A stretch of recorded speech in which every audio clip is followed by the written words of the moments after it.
würde gerne Doris Sirbe bitten. Doris Sirbe, I would like to ask you to give us a brief introduction into the story of Stille Straße. And above all, may I ask you to talk about you as squatters and talk about it as an activity centre. Do you have a microphone?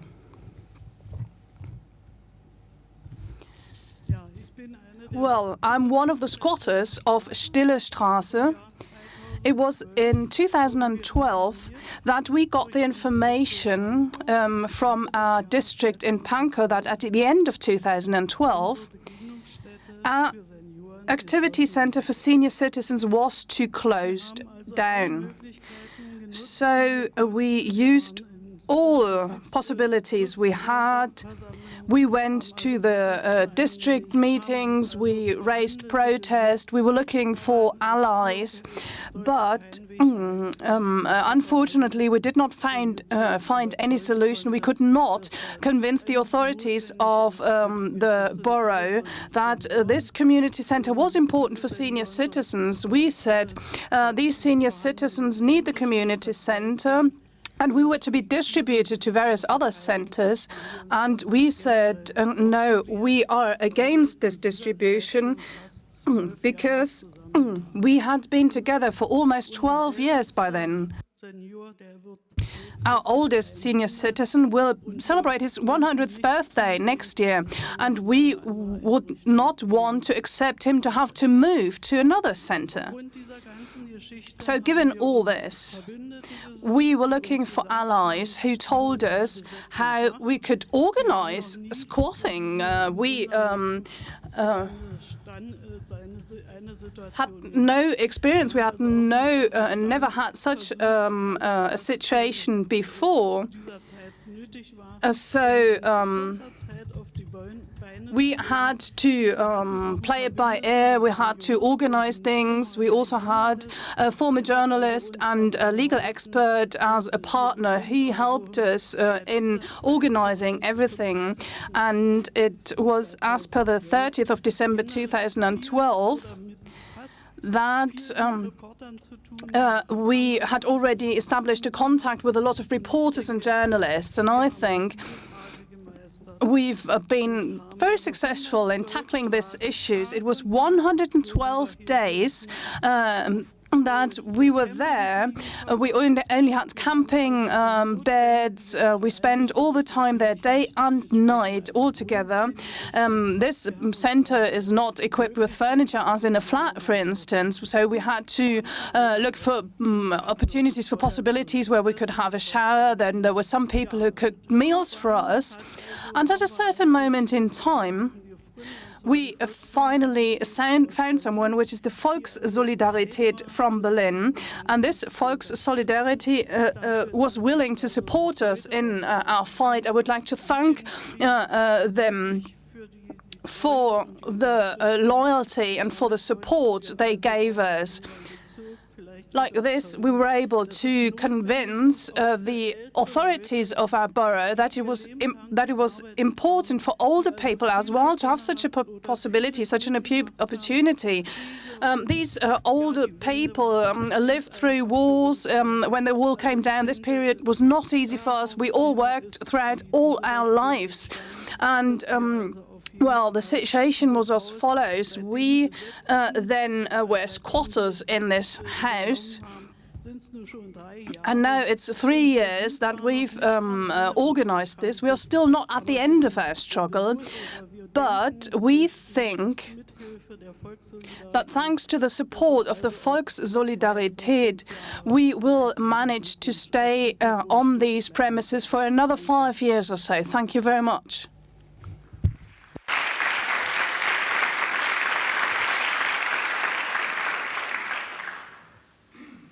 Brigitte Klotsche, you are a member of the board and you're a squatter. I would like to hand the floor to you so that you can say something about the current situation of the Stille Straße. Well, we then finally had won the struggle to get this house, as Doris has mentioned. It was a very difficult struggle, but at the end, we seemingly won the fight. What happened? We always worked there on a voluntary basis. There was the chairwoman who had been commissioned by the authorities of the borough. We supported her, and we were quite naive. We thought, well, we continue like this, but this was not the situation. All of a sudden, we didn't have any management board any longer. We were only ourselves. We had the house now. We did not want to give up, and we didn't give up. Doris said that we're still fighting. We've managed for 3 years, and we will continue fighting. So given the squatting situation, we met so many people who came there, and, well, they kind of forced us to give a structure to our fight. We had to give ourselves kind of an agenda to know when we would do what throughout the day. This has helped us a lot so as to continue managing our facility. Now we are a Friends Association, a non-profit organization. This has financial advantages as well. We set up this association. We are also and have become a member of Volkssolidarität, which is mentioned already, and the umbrella organization is the so-called Paritätischer Wohlfahrtverband. Well, we had 150 members, but this had increased to more than 230 members now. And these 230 members who come to our house every single day divided themselves in 24 groups, and these 24 groups have completely different interests. They are interested in going to English classes, various sports groups. Then there's a group singing together, doing needlework together. Then there are general groups. There are groups meeting to play cards or to play chess. Some people who paint together. They are very active indeed. So you can see everything is being continued, and people still like going to our facilities, to our house. This also means, though, that we couldn't simply continue along these lines. We said we need kind of a management. If the state doesn't provide us with any manager, any organizer, we decided to set up a board, and this board comprises 7 members. These 7 members are, well, actually 5 people older than 70, much older than 70. 1 member is older than 60, and 1 member is older than 50 years. So we said each member will have a specific task to fulfill so that everything would be running smoothly in our house. And the most important task are finances, of course. You need to administer and manage finances well, because we only have a few funds and resources. We need to make sure that we use them well. Then we've got 1 colleague in charge of PR and also culture, very important. 1 colleague had been convinced to be responsible for technical issues, all the computers we then obtained. He does maintenance of the computers. Then we also need to go shopping. We've got a small kitchen with a snack. There are snacks and drinks. We really need to use the little money we've got in a good way so that we can purchase food and drinks. And we also need to manage the kitchen, the garden. We need to coordinate appointments we have. Then you also need to plan who will be in charge and service, because we are usually open from 9 a.m. to 5 p.m. We also need to establish a weekly schedule or plan, a monthly plan. We also have someone keeping the minutes, or rather not minutes, but writing documents so that we don't forget anything. And we do have a chairperson as well, and she kind of has the last say and needs to sign all the official documents, obviously. We also have external relations. We are very active there. For instance, we are included in the Kiezrunde, which is a neighborhood meeting of the districts of Pankow and Niederschönhausen. We also set up the Wohntisch, which is something that we did in cooperation with the House of World Cultures. We are linked to the Schulz Foundation. And then we do more PR. Our members of the choir have become a very established choir indeed. They very often perform at events. They're very popular, they're very good musicians, and the music teacher does that on a voluntary basis. We do have two groups doing painting with different techniques. They very often organize exhibitions in schools or in other facilities, in the town hall, for instance. So very often they are asked to go somewhere. Then professional schools approach us. They're very interested in the kind of work we do. They want to know how older people can be active. A lot of youngsters can't understand that.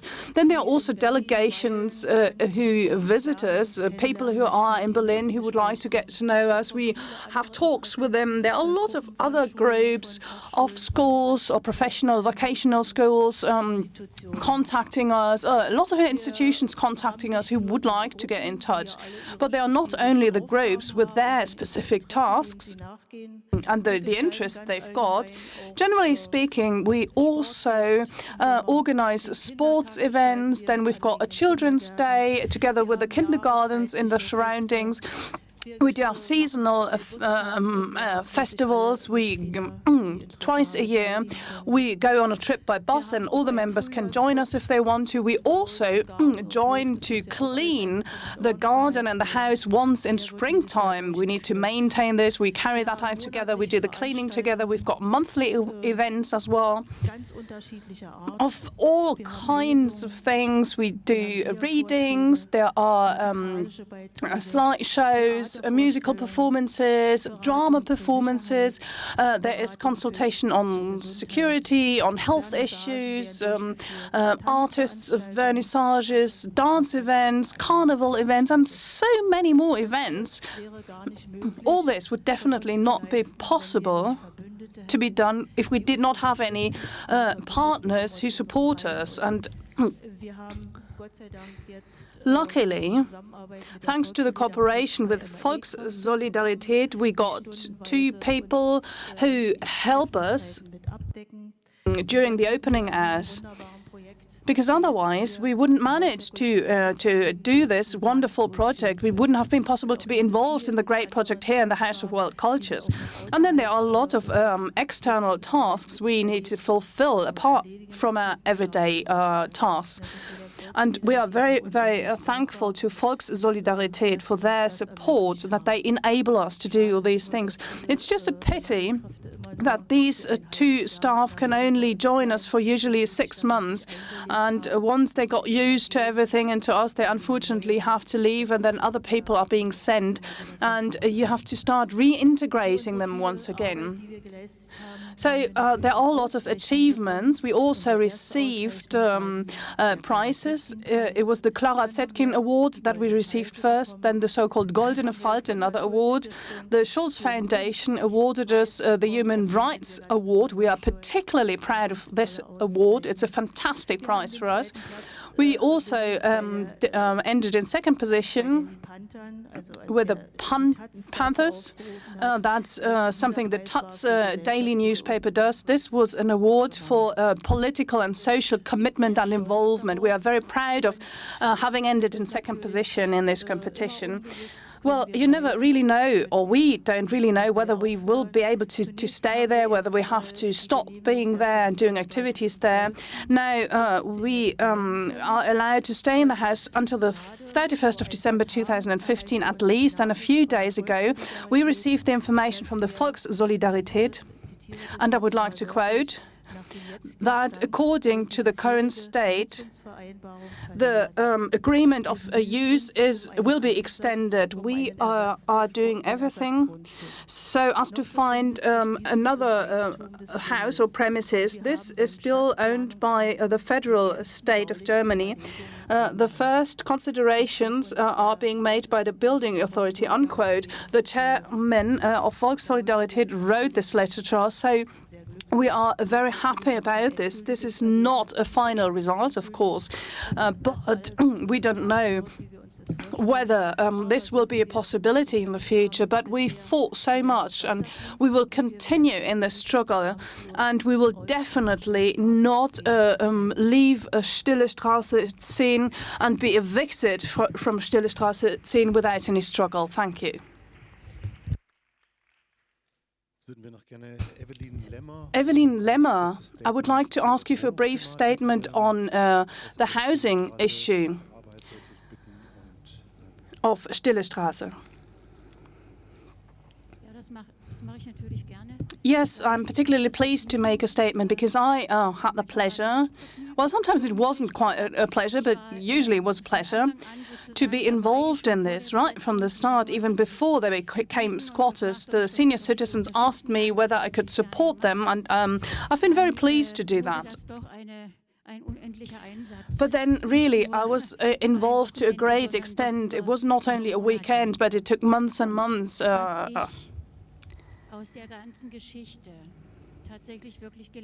What I've learned from this whole matter is that it is important to take a differentiated view on age. Age is not just age. And old age does not mean that you need long-term nursing care at all. It can also mean that once you're old or older, that these people are still active. They are involved in society. And they want to lead a self-determined life. And in Stille Straße, this has become very clear. And there are other examples for this in Berlin, where senior citizens are fighting for their rights, luckily. So it's not only young people fighting, but also older people putting up a fight in our city. They are fighting for their interests. And I have also become aware how important it is to look beyond your own flat and to have next to your own flat, to have another place, a centre of being able to meet others where you can help one another, kind of a community centre, a centre for encounters. And these community centres are few and far in between. It is important to maintain these community centres, but according to the budget law, it is a voluntary service. It is not that the state or the boroughs are obliged to provide a community centre. So the authorities need to decide whether they can afford the community centres still. I'm not talking about the community centres for the older people, but also for children, for youngsters as well. And every single year, luckily, there are initiatives in the associations and amongst citizens, that is, people who fight for maintaining these community centres. Berlin is a city where there are a lot of people who live in rented flats, not in their own property. We all know that. As a matter of fact, I realise that the housing industry and the policy so far have not really dedicated themselves to this issue. They should make sure that affordable housing is created for older people as well. They've done that only insufficiently so far. There are examples for new dwelling models. They come into being very slowly, but very often, in this case, it is not that everybody who would like to move in these flats or wants to use these flats is able to afford these flats. Together with the two architects from London, we dared and ventured on a project involving 50 senior citizens in drafting this concept. You will be able to see the model in the exhibition. This is the result of our mutual work.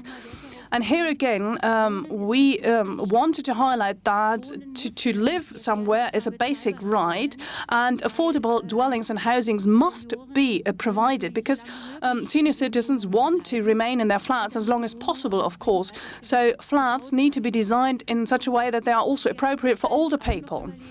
We were also thinking about other things.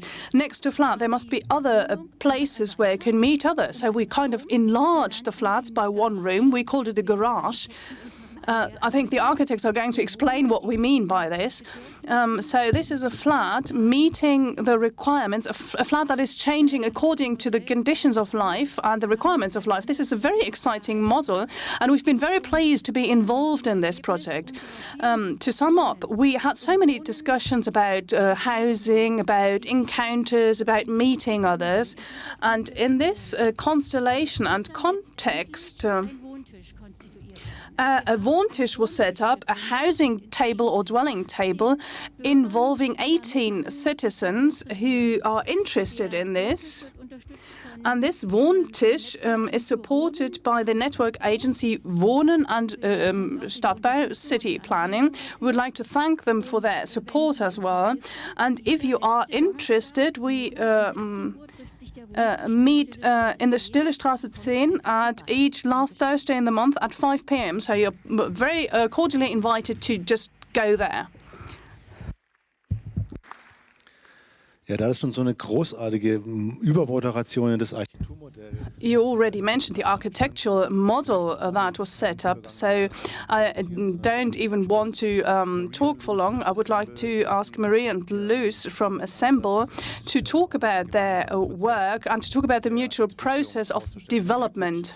Introduced to us the process of design and collective development and the design model that you developed for and with Stille Straße. Yeah, thank you. And also, yeah, it's been an amazing process to be part of this past few months, and kind of really feel like we've learned so much from the kind of experience, expertise, and kind of and strength of Stille Straße. And so one of those, like the first and most important things that we learned, is this working? Is it that one? Oh, yeah, okay. I think so. The six, only six. Okay. Thanks. Yeah. So one of the first and most important things we learned was that was about the fundamental need for communality in old age, and that really any discussion of housing or of living in relation to aging has to first of all address a collective infrastructure, and not a personal one. And that kind of critical importance of having a place to come together was really demonstrated by the sheer lengths Stille Straße went to fight for this right. By squatting and occupying their meeting house for 112 days, and then subsequently going on to run it themselves. And what we found really interesting about this is how it seemed like this collective act of squatting had a really kind of galvanizing effect, that this temporary act brought people together, and it still defines what Stille Straße is today. And another aspect that we kind of found very interesting to explore these kind of past few months was that relationship between the collective action kind of in Stille Straße and how people kind of their own personal relationship to that and how they lived individually. So yeah, we were kind of very lucky to be invited into the homes of the members of Stille Straße. And most people had lived in their apartments for a very long time, kind of 30 years or more. And through that time, they had their lives had adapted in a number of different ways, kind of as a result of kind of stopping work and changes in their family size. And these are places which showed kind of enormous signs of kind of care and of personalization and of security. A number of houses were the result of kind of sweat equity models from East Germany, where people had put time into the construction of their homes or other homes in order to make their own housing more affordable. As people aged, uses of rooms changed due to these changing kind of life circumstances. So sometimes that was, there were kind of no physical alterations, just the activity in the room that changed. Or in Peter and Brigitte's instance, they were actually able to kind of return part of their apartment to the landlord when their children left home. So kind of downsizing whilst retaining the links to their neighbours and their kind of neighbourhood. And having that kind of like continuity and stability was a kind of a really important theme that emerged, and something which kind of enabled people to be a really active part of communal activities, kind of having the ability to retreat and to have kind of privacy at points. So yeah, we also hosted Stille Straße in London, which was a lot of fun, where we visited a number of our projects and also kind of others which had kind of resonance to the, with the themes of this exhibition. So one of those was Yard House, which is a project that we built providing affordable workspace. And it's a really, really simple building, kind of very, very economical, made of three bays, where the side bays are rented as studios and the central hall is kind of a shared space. And so we just provided the kind of empty shell and the shared space, which was built for kind of £300 a square metre. And then the kind of empty spaces were rented out for different people to build their own individual workspaces within. So kind of on one hand, so they were able to build exactly what they want and for cheaper than we could provide it. And the kind of end result is a kind of range of different workspaces, each suited to its maker, and then with this kind of central space which hosts communal activities and also allows people's work to kind of spill out of their individual studios. Then we also visited Bonington Square, which is kind of a really interesting place in London. It's kind of something of a bubble, which started as a squatting community in the 1970s, where there was a similar kind of collective moment as with Stille Straße, where the act of squatting had kind of brought, kind of quite a diverse group of people together and had really defined a group. And now, kind of 30 years later, they're still all connected by this moment, but they live kind of increasingly kind of, independent and kind of divergent lifestyles. And this community, which is still supported there, I mean, that's really helped by the privacy and the flexibility offered by the really simple building typology of the terraced house, where each has the same presence on the street, but through their kind of individual renovations of these houses, they've been adapted to provide kind of very, very idiosyncratic and personal apartments.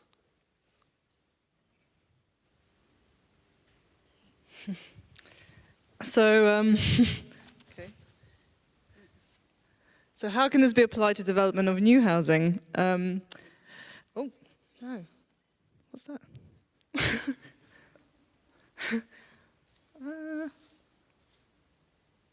Okay, sorry. So how can it be applied to development of new housing? So we began with the idea that the most important thing to focus on in this project is the idea of communal infrastructure. And where apartments might start as just empty shells, and where you provide shared space and facilities such as a workshop or a shared kitchen or dining space to help people build up their homes. And so that on the one hand, you're creating kind of cheaper architecture because it's not quite finished, but on the other hand, you're also helping to create these narratives where people help each other and are reliant on each other to kind of move into this new home. So whether that's kind of helping someone put up a shelf or meeting each other at the end of the day for a meal. And then we think that this collective story is as important as the kind of future journey of living somewhere. And it's also something that kind of helps create the character of an apartment block where you've met people from the beginning, and even though you retreat into your personal lives, you are able to share and the spaces between and the story, the history of the building. And so there are two types of spaces which we think are really important in creating that balance between the private and the shared. So the house and garage, each apartment is divided into two parts where, with a thick soundproof wall, where one side is more domestic and has domestic windows. Oh no. Sorry. One has, just a small residential windows and doors, and the other is more like an industrial space. And the idea is that one side is owned and the other side is rented from the co-op. So one side is personal and it's something that you can rely on, and the other, which provides you the opportunity to take part in the collective space of the garage. And so this idea of a kind of house and garages is quite a suburban one, and how can this take place in an apartment block? So you can see this is Ellie's living room, and this is a typical kind of American garage. How can this come together in an apartment? And the management structure is a cooperative which builds the house, and it owns all the garages. And so when you no longer need your garage, you can return it back into the pool of garages, which is managed by this cooperative. And we think that also the idea of this flexibility is something that can create really interesting living situations. And the structure is very simple and economical, and that's the kind of first and foremost what guided the architecture. That it's built up using kind of prefabricated concrete frames, floors and walls, and the cooperative provides a very simple kind of the very basics, which you can see in the exhibition. So the apartment is divided into two using a stud wall, which is left unfinished, and kind of the basics of the toilet and the bathroom and sink are also left there. And you can see the grey service risers provide flexibility by having all the servicing outside. So if you were to kind of start a kitchen business or I don't know, have a sauna in the garage, you could connect to the services which have the water and electricity and waste and all that sort of stuff. And there's a hose pipe for watering your plants. And you can see the exhibition is quite basic. For example, the bathroom has these green cladding tiles, and those are kind of for future tiling. So, but they're also waterproof. So even if you were to kind of be lazy about your move-in and wait, and 6 months to tile your bathroom, you could still shower and not damage the architecture. And this is kind of zooming out again. Obviously, this project has been quite abstract, and we didn't have a specific site or specific budget or time frame. And so the organization of the A and B types is quite flexible. This is for an example of it in a kind of Corbusian arrangement, but in a street setting.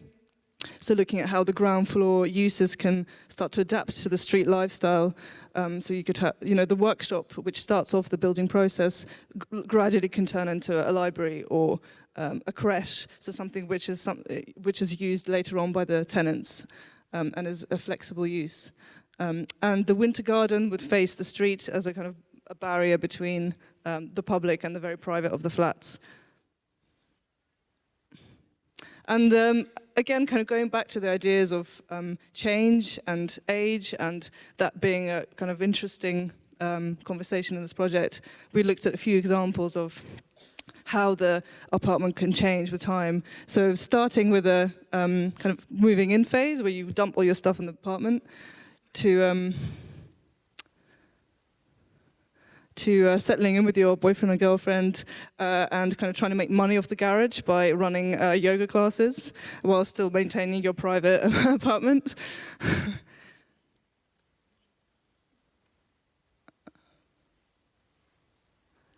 Then potentially having a family. Then the garage becomes a bigger living room, and the apartment is able to accommodate 2 bedrooms.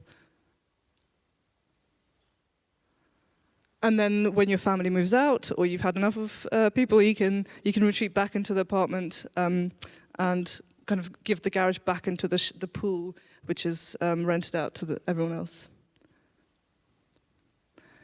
And another important part of this arrangement is the kind of the generosity of the in-between spaces, from lifts and stairwells to the winter garden, which is really wide.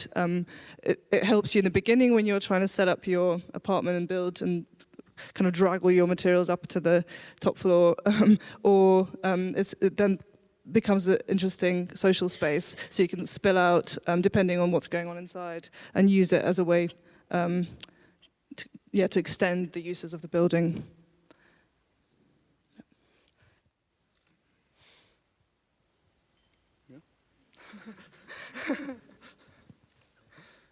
So this is it.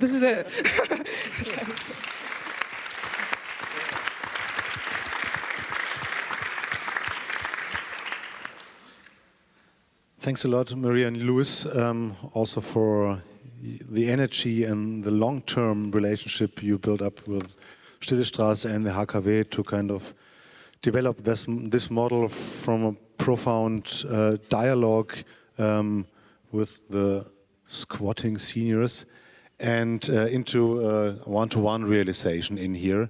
And for me, it was especially surprising how you managed to kind of transform a very open conversation about several issues of housing, but mainly based on the concept of a collective space. And so the Stille Straße was not arranged about the issue of housing, it was about a collective space. And how you managed to kind of build up a very pragmatic, but at the same time utopian concept for an apartment. And jetzt will ich gerne ins Deutsche wechseln. Now I'm going to switch to German again. And before I open for our audience for questions, I'd like to come back to our people from Stille Straße, Ellie. How about this model that is shown in the exhibition, the model that you have developed together? Does that coincide with your idea about housing or living? With Ellie, we've seen the apartment we've seen was in a way also a model role for this A and B space, this living space and garage. Ellie, is that still what you think is your apartment? Do you see yourself in that model? As far as the residential area, the living area, I feel all right there. For me, the concept of the garage is quite new. But I think it's a very good concept. Because indeed, in a community, you always have different kinds of things to do. You can have events there, either with family or friends. Or if your family is big, you can use that space as a living space, as it was already shown by the architects. But for me personally, I live alone. There, I'd be absolutely content with the living section. That was a very important process. We have seen that we designed this model not because we wanted to build houses for people who are looking for a house. You were all content with the apartments you had. Your primary need was to create a meeting or maintain your meeting space. And based on your experience, you participated in that project. At the end of the day, and here I'd like to ask Peter, is that now a model that is well designed for elderly people? Or how would you characterize this model that we have? I think that's really true. Because we have seen the model of our own apartment. We had 3 children together. We raised them. And we rented more space in our house so that all the children had a room for their own. And when they moved out, we returned this space. And so another family had the chance to move in. And I think the project that we've developed together is a very good one because the apartment is not too big. It's well designed for young people or old people, and the garage space that is always attached always provides the option to invite neighbors or have some sports activity. There are all kinds of variations are possible, and as long as you need it, you use it, and you can always return it to the cooperative, which is a good thing to have. I also would like to say something about our squatting activity. All of us here have been working for 3 years, and we did that on a non-for-profit basis. We do that on a completely voluntary basis, and we get no money for the work that we do.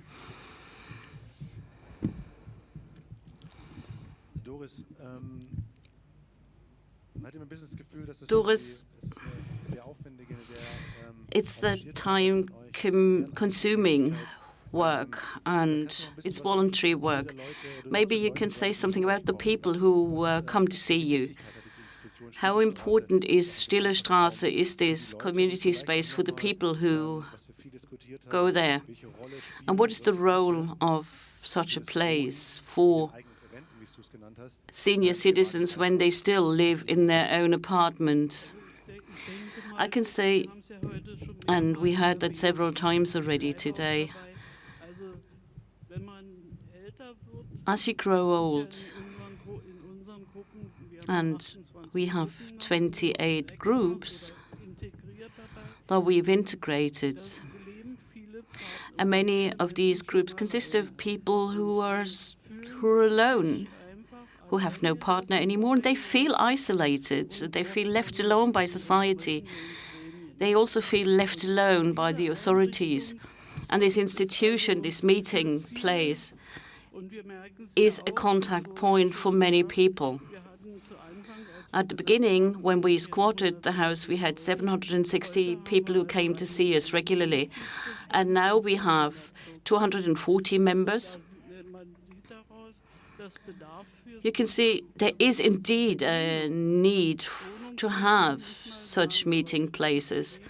It's not necessarily about housing, but it is necessary to have this meeting space. We know that our people are aging. We have an aging society. And when I saw the model we'll develop together, I thought it's a good idea, because I also run a group of 15 people, and I said that's the ideal solution. If they really close down our meeting place, I will take my group and put the group into the garage. So it will be used in a meaningful way, and we will be able to be together until we finally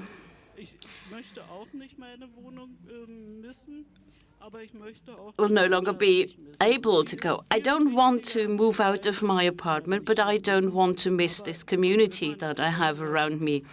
It's much better to have people around you, even though you are a single person when you grow old. I had to promise our stage management to sort of finish the discussion on time, but still we have a couple of minutes. So if there's a question in the audience, a question to the architects or to the Stille Straße people.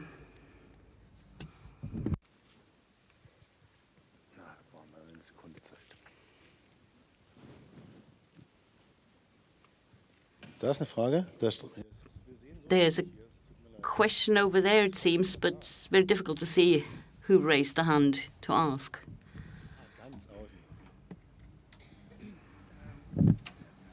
Thanks for the presentation and the discussion. I have the question more on the sort of ownership or arrangements of the proposal. That, I mean, I found it a very interesting one and very ingenious in the way of having this space that is more domestic and then a space that is more open. My question would be more on the possibility and also with having on the background the story, or let's say the experience of this collective of Stille Straße, and their fighting against the kind of way in which market actually backfires within the city. My question would be, what would be, I mean, how you think the system you are proposing, where dwellers are able to either rent or let's say put on the market their flexible space, how you would protect the community from the possibility of encouraging some form of let's say micro-entrepreneurial use of this space. I mean, in a way, the whole idea of squatting is, for me, from my point of view, questioning the very idea of renting and making money out of space. I mean, that's what squatting has always been about. But the system you propose, which I found very interesting and actually really, really simple but radical, might be encourage these people to become actually what squatting is not about, which is, let's say, entrepreneurs of their own dwelling? It's a good question. I think the way we imagined it would be that the cooperative would kind of run the garages, and there will be some sort of agreement in place. But obviously, this is really difficult to predict, and it might change, depending on who lives there. But it is something that will be managed by the people living there and by the cooperative. And so, for example, you couldn't sell the garage, and maybe there were certain things you couldn't do there. But I'd also say that what I found one of the really interesting kind of elements of this collaboration was just understanding that, squatting has many different uses and means different things to different people, and in this instance there was a very, very pragmatic and immediate reason to squat, which is, in some sense, I don't know, it was very interesting that it wasn't necessarily about squatting for living. It was about squatting in order to protect the right to a collective space. Yeah. And I guess it's kind of believing in that trust and the collective desires, which will be shared by the people living there, which is so much about that. Also in terms of how you run, the fact that you're all volunteers and you're all kind of have this cause and somehow, quite positively, I don't know, naive about what you can do, which is good.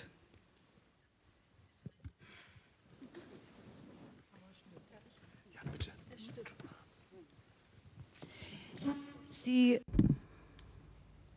haben so ganz nebenbei ein wichtiges You have raised a very important topic, and that concerns concerns property, concerns ownership. Here I can say we are very concerned about that in Berlin, because we see that as soon as a new building is being erected, as a rule, these apartments are high-end apartments who are being sold to wealthy owners, and affordable housing gets more and more scarce for the population of Berlin. And in our discussions, we've said ownership is a negative term for us. And the architects had a totally different view regarding ownership. Ownership in London or in the UK is defined in a different way, obviously. We understood that. We have a different perspective regarding ownership. And the apartment is not 120 square meters, but just 40 square meters, because 40 square meters of ownership are affordable, maybe. At least that was our idea. That is why we kept the living space small. Can you maybe respond to that again? Yeah, well, so it's actually 45 square meters on each half, but 46. Yeah, I think for us it was interesting to look at what the opportunities of ownership and of rental are, and to see them as two different types of living arrangement.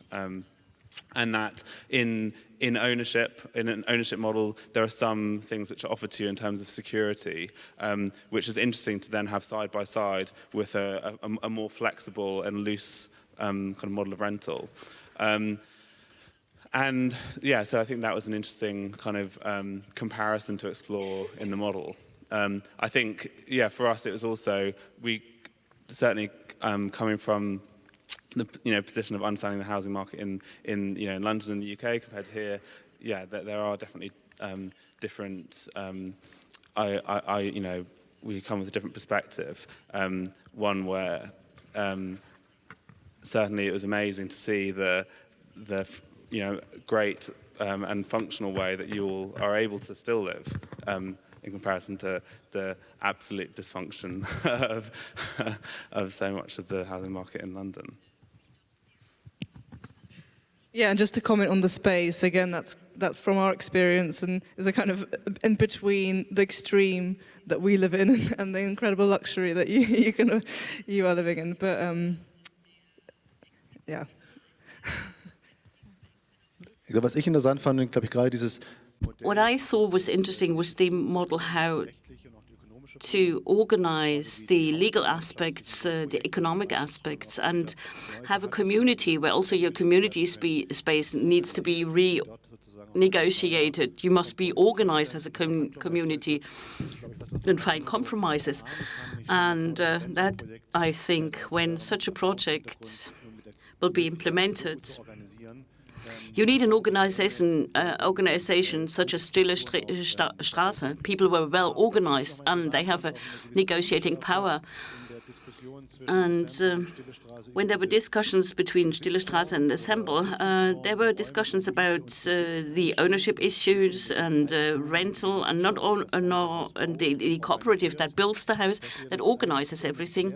You more or less clarified things, but we have not looked at the different options of using this space. We have also said that appropriation of a house, saving costs on the basis of doing some of the works yourself. That is something you cannot do if you just rent an apartment in the market.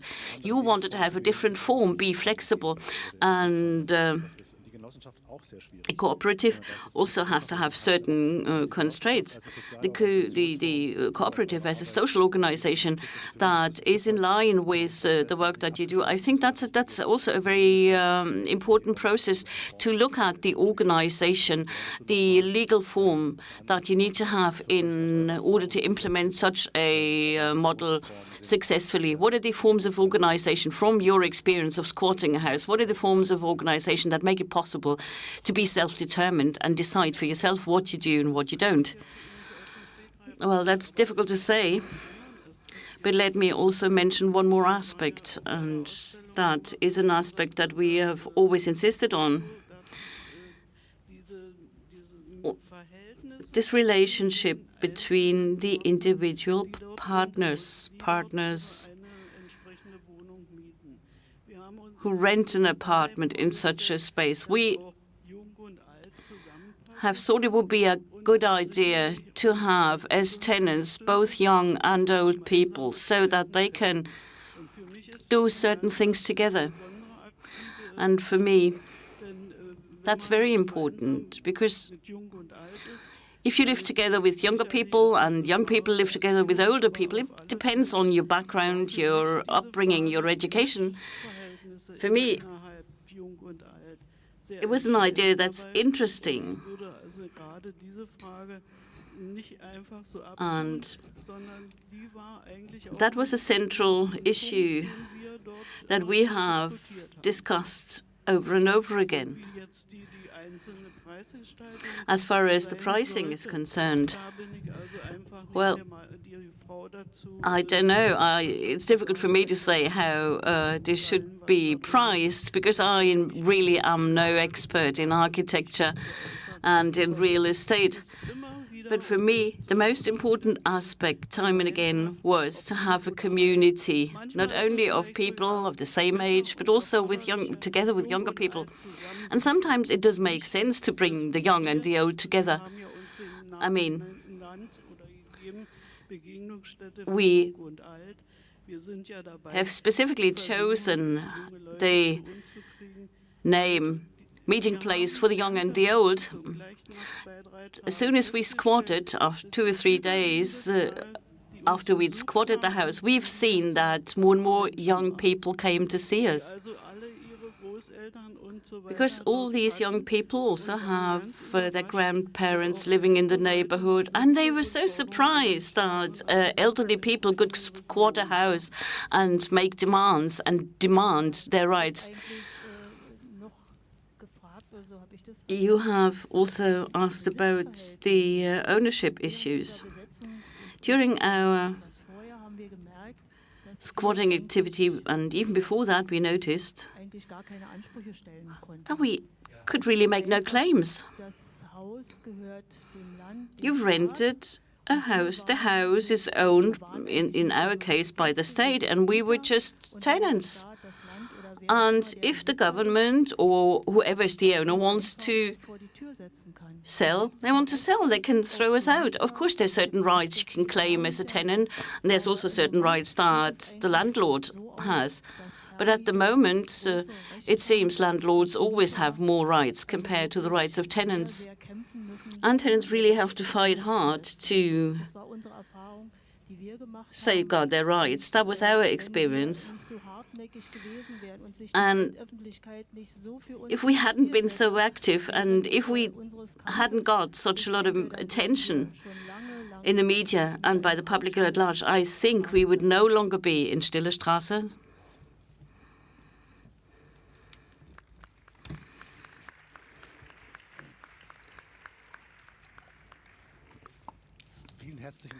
I would like to thank you for the cooperation, and thanks for coming here and explaining your projects to all of us. I'm looking forward to the further cooperation on the 21st of November in Stille Straße.